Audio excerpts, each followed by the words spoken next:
Bonjour à tous, alors je vous fais cette vidéo, enfin plutôt ce tuto pour vous montrer exactement comment installer un câble d'alimentation pour amplificateur et subwoofer. Enfin là je parle plus du câble d'alimentation parce que de ce que j'ai vu en fin de compte sur des précédentes vidéos sur YouTube, que le câble, hop, on va faire tout en détail, voilà, que certaines personnes le prenaient de là et le faisaient traverser dans l'aile pour après le rattraper ici, dans le menton de porte. Alors pour vous dire tout exactement comment ça se branche, sachez que là vous avez le plus 12 volts, en sachant qu'en contrepartie vous avez à côté le boîtier à fusible compartiment moteur. Et regardez bien, vous avez le plus 12 volts qui vient de la batterie, mais qui alimente aussi le boîtier à fusible. Et qui en aucun cas n'est dangereux pour les composants électroniques. Donc de là, ça fait pas déjà pour vous dire tout simplement, c'est pas ma première 206, c'est ma deuxième. Et ma première installation qui était dessus était en 20 carrés, en 20 mm carrés. Ça c'est le diamètre en fait du câble d'alimentation. Enfin bref, pour vous dire exactement que le plus 12 volts est branché exactement ici. Donc pour schématiser un peu tout ça,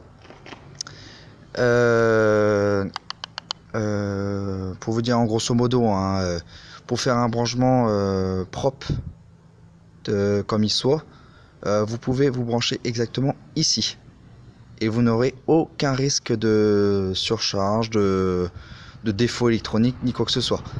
Parce que quand j'ai vu certains qui faisaient les branchements directement, le plus sans cosse, hein, le plus directement, qui faisait traverser la batterie en passant par l'aile, j'ai dit ici ça va pas. Donc cette vidéo en gros je veux vous la faire pour vous dire que si certains possesseurs de 206 veulent faire une installation sono, pardon, que vous pouvez vous brancher à partir du boîtier à fusible compartiment moteur. Et pour bien vous signaler, pour schématiser après le parcours du câble, là pour vous dire exactement, là je suis en 35 carrés. Donc en 35 carrés, là actuellement j'ai le cache batterie, donc j'ai dû enlever la batterie, déjà enlever le support de batterie, la batterie et le bac pour faire passer le porte-fusible, le gros porte-fusible qui comporte un fusible de 150 ampères, donc le caler entre le boîtier à fusible et le bac de la batterie, c'était un peu compliqué. Donc j'ai réussi à le loger par en dessous, le longer tout le long. Et regardez bien, je sais pas si on verra bien sur la vidéo, hein, mais je vais faire de mon mieux. Vous avez un trou, en gros une tétine noire qui est derrière tout ça. Je sais pas si on verra bien, hein. Là, et qui fait passer directement du compartiment moteur à l'habitacle. Donc ce qui évite le parcours du câble en traversant par-dessus la batterie et en rattrapant par l'aile. Voilà. Donc comme ça, vous avez une installation propre et sans bavure. Parce que si vous avez un petit câble comme un gros au niveau du au niveau de l'alimentation ampli, si vous venez à le faire passer par l'aile et que vous le faites passer par le mauvais trou, et que aussi au niveau de la fermeture de porte, hop, parce que certains le font passer par l'aile et qui fait arriver exactement ici, si vous le faites mal, au bout d'un moment, là vous allez le récupérer par là, et en fermant la porte, vous le connaissez tous, hein, ça va finir par couper le câble. Donc voilà, c'était pour vous faire ce petit tuto, hein, parce que Quand j'ai vu certains comment c'était branché, j'ai dit ici ça me fait peur. Donc voilà, si vous voulez faire une installation propre, vous le faites passer par là et vous le branchez directement ici, parce que ici c'est un plus permanent.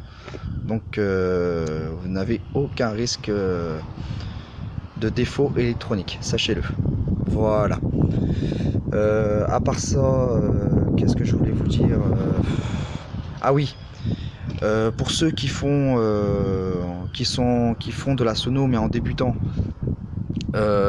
sachez que du 8 ou du 10 carré en câble d'alimentation plus vous ira très bien, mais pour ceux qui font de la compète comme du SPL ou du SQL ou tout ce que vous voulez, sachez que le trou que je vous ai montré au fond, hop, je vais vous remontrer, hop, voilà, peut accueillir du 8, du 10, du 16, du 12, du 16, du 20, du 25, du 35 et du 50 carré.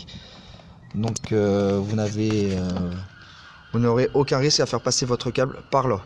Et au moins, ça se voit pas. Enfin, une fois enlevé le couvercle du boîtier à fusible, mais autrement, tout recouvert, ça donne, hop, attendez, ça donne ceci. Voilà.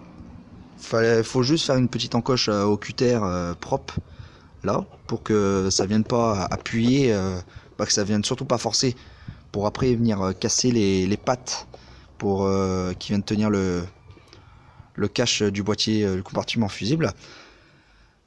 Comme ça, au moins vous êtes sûr et au moins vous ne risquez rien.